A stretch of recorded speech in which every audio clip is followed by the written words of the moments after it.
Hey everybody. So I've wanted to get a chance to read the Bitcoin white paper for a while now.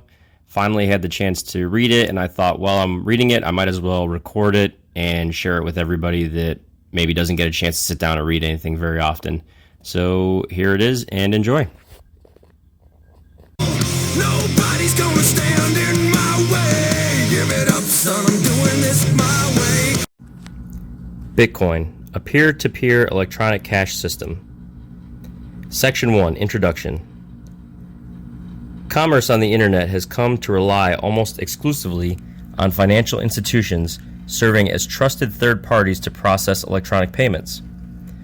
While the system works well enough for most transactions, it still suffers from the inherent weaknesses of the trust-based model. Completely non-reversible transactions are not really possible since financial institutions cannot avoid mediating disputes. The cost of mediation increases transaction costs, limiting the minimum practical transaction size and cutting off the possibility for small casual transactions, and there is a broader cost in the loss of ability to make non-reversible payments for non-reversible services. With the possibility of reversal, the need for trust spreads. Merchants must be wary of their customers, hassling them for more information than they would otherwise need. A certain percentage of fraud is accepted as unavoidable. These costs and payment uncertainties can be avoided in person by using physical currency, but no mechanism exists to make payments over a communications channel without a trusted party. What is needed is an electronic payment system based on cryptographic proof instead of trust, allowing any two willing parties to transact directly with each other without the need for a trusted third party. Transactions that are computationally impractical to reverse would protect sellers from fraud, and routine escrow mechanisms could easily be implemented to protect buyers. In this paper, we propose a solution to the double spending problem using a peer-to-peer distributed timestamp server to generate computational proof of the chronological order of transactions. The system is as secure as long as honest nodes collectively control more CPU power than any cooperating group of attacker nodes.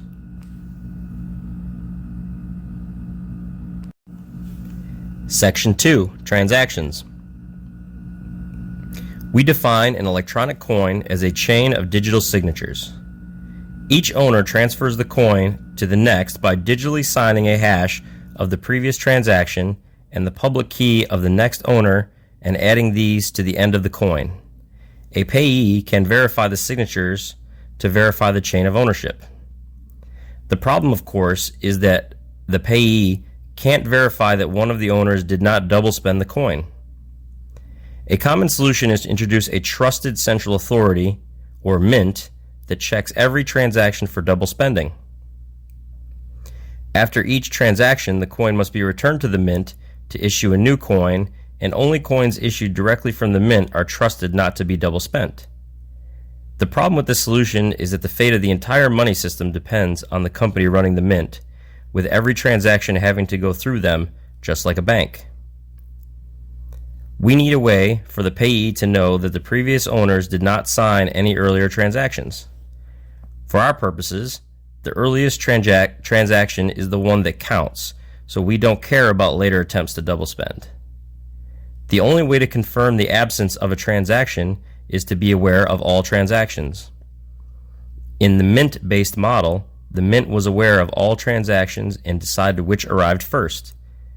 To accomplish this without a trusted party, transactions must be publicly announced, and we need a system for participants to agree on a single history of the order in which they were received. The payee needs proof that at the time of each transaction, the majority of nodes agreed it was the first received.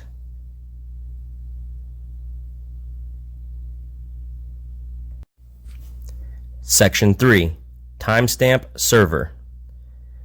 The solution we propose begins with a timestamp server. A timestamp server works by taking a hash of a block of items to be timestamped and widely publishing the hash, such as in a newspaper or Usenet post. The timestamp proves that the data must have existed at the time, obviously, in order to get into the hash. Each timestamp includes the previous timestamp in its hash, forming a chain, with each additional timestamp reinforcing the ones before it.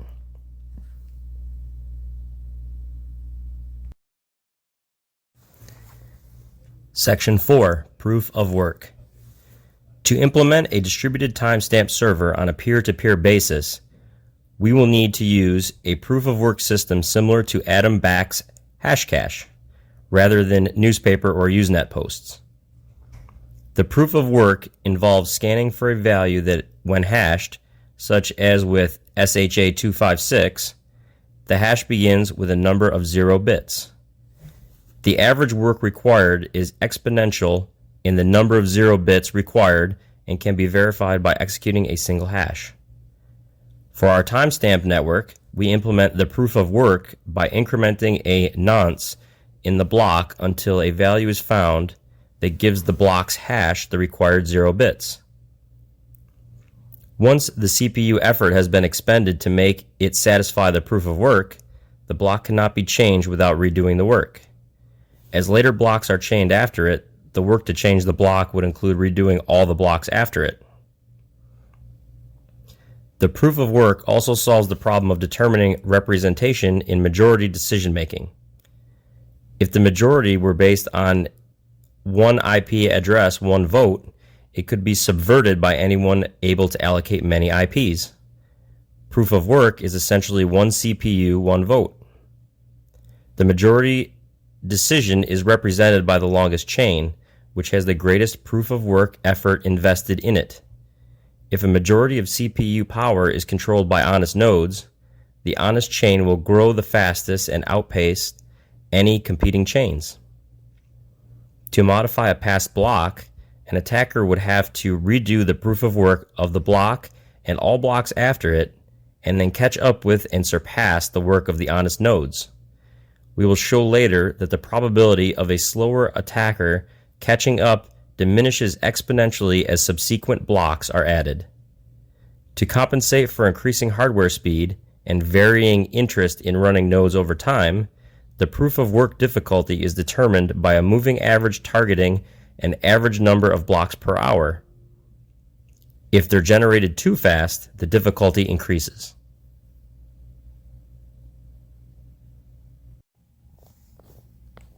Section 5. Network. The steps to run the network are as follows. Step 1. New transactions are broadcast to all nodes. Step 2. Each node collects new transactions into a block. Step 3.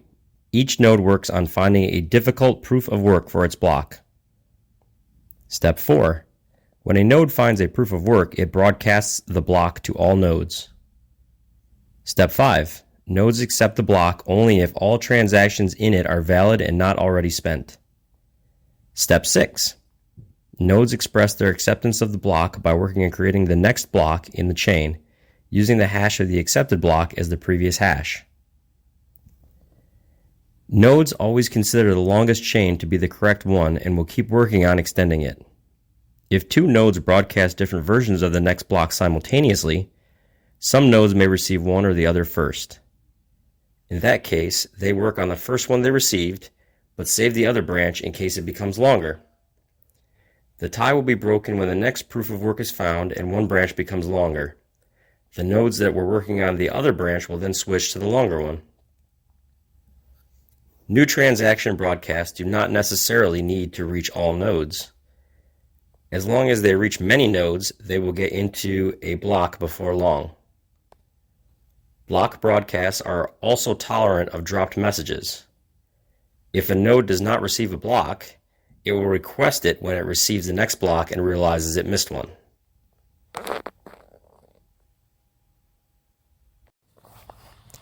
Section 6. Incentive. By convention, the first transaction in a block is a special transaction that starts a new coin owned by the creator of the block. This adds an incentive for nodes to support the network and provides a way to initially distribute coins into circulation, since there is no central authority to issue them. The steady addition of a constant amount of new coins is analogous to gold miners expending resources to add gold to circulation. In our case, it is CPU time and electricity that is expended. The incentive can also be funded with transaction fees. If the output value of a transaction is less than its input value, the difference is a transaction fee that is added to the incentive value of the block containing the transaction. Once a predetermined number of coins have entered circulation, the incentive can transition entirely to transaction fees and be completely inflation-free. The incentive may help encourage nodes to stay honest. If a greedy attacker is able to assemble more CPU power than all the honest nodes, he would have to choose between using it to defraud people by stealing back his payments or using it to generate new coins.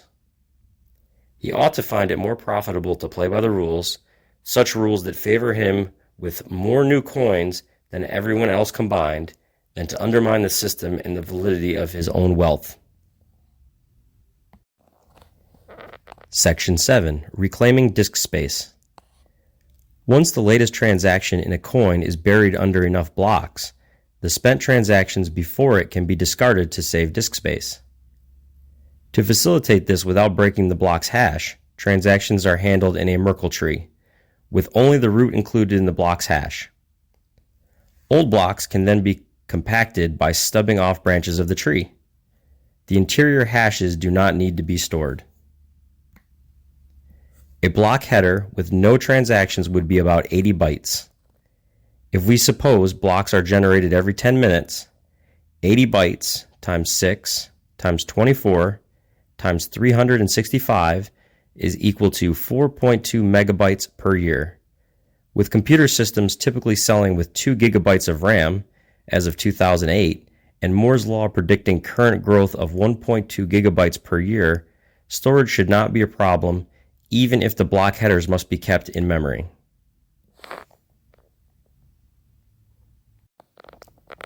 Section 8. Simplified Payment Verification. It is possible to verify payments without running a full network node. A user only needs to keep a copy of the block headers of the longest proof-of-work chain, which he can get by querying network nodes until he's convinced he has the longest chain, and obtain the Merkle branch linking the transaction to the block it's timestamped in.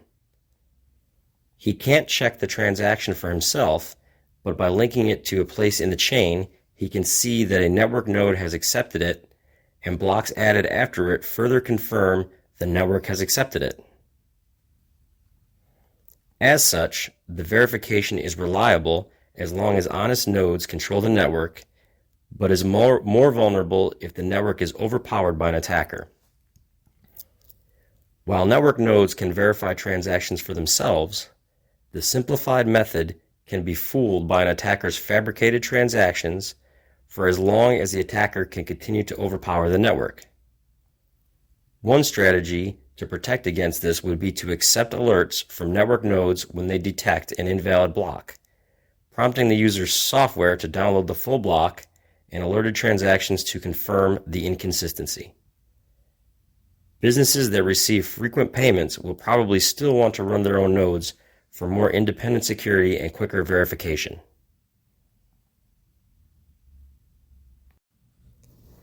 Section 9. Combining and splitting value. Although it would be possible to handle coins individually, it would be unwieldy to make a separate transaction for every cent in a transfer. To allow value to be split and combined, transactions contain multiple inputs and outputs. Normally, there will be either a single input from a larger previous transaction or multiple inputs combining smaller amounts, and at most 2 outputs, one for the payment and one returning the change, if any, back to the sender. It should be noted that fan-out, where a transaction depends on several transactions, and those transactions depend on many more, is not a problem here. There is never the need to extract a complete standalone copy of a transaction's history.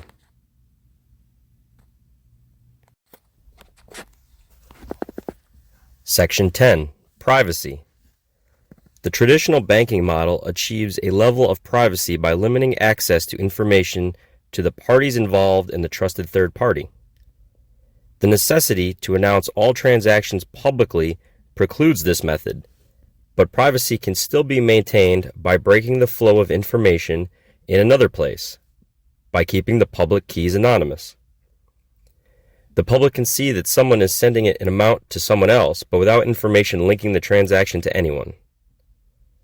This is similar to the level of information released by stock exchanges, where the time and size of individual trades, the tape, is made public, but without telling who the parties were.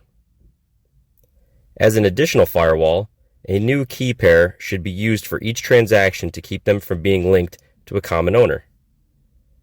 Some linking is still unavoidable with multi-input transactions, which necessarily reveal that their inputs were owned by the same owner. The risk is that if the owner of a key is revealed, linking could reveal other transactions that belong to the same owner.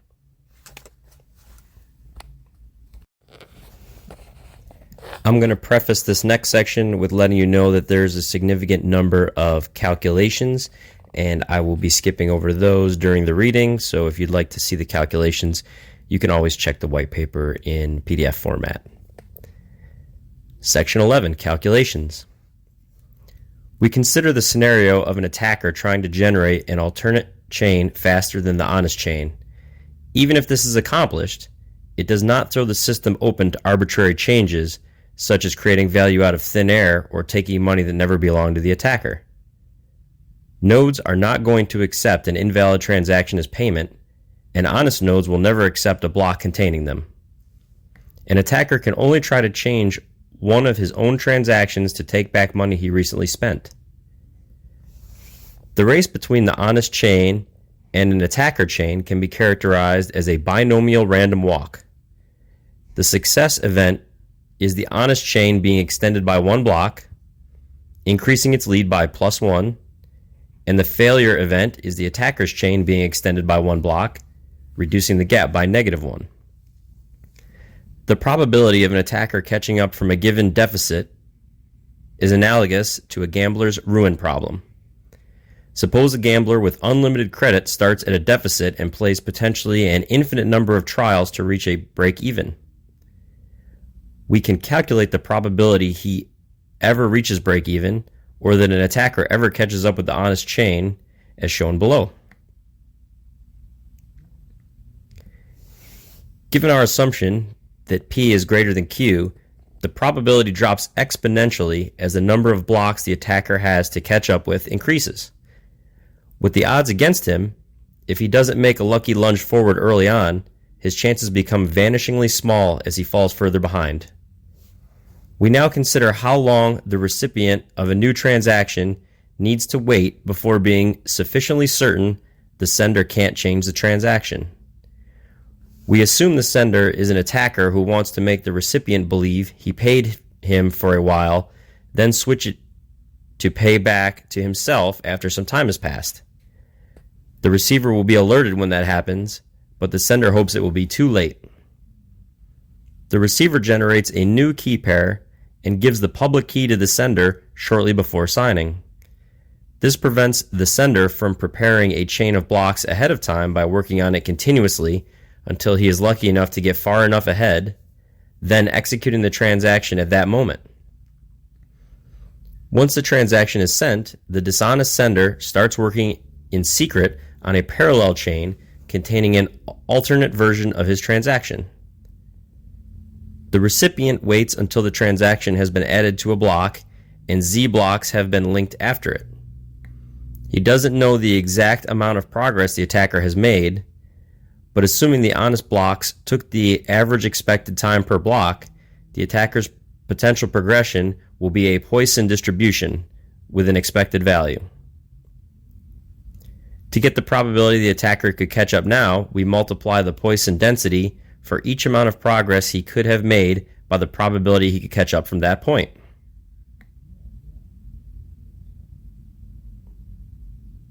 Running some results, we can see the probability drop off exponentially with Z.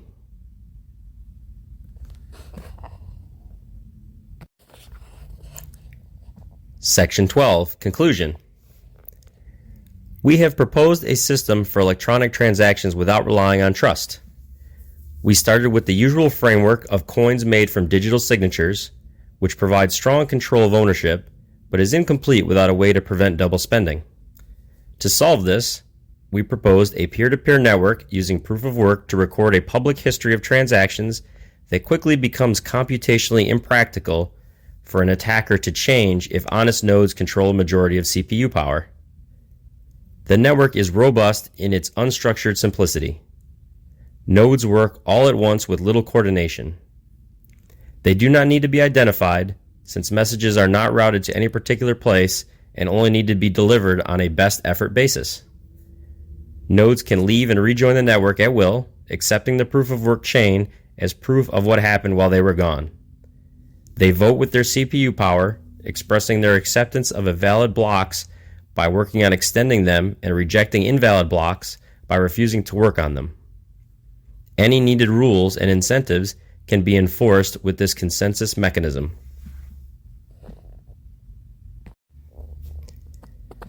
I hope you enjoyed this reading of the Bitcoin white paper. Please like and subscribe below. And if you're interested in getting started in cryptocurrencies, please utilize my link and we can both get $10 added to our accounts when you put $100 into Coinbase. Have a great day.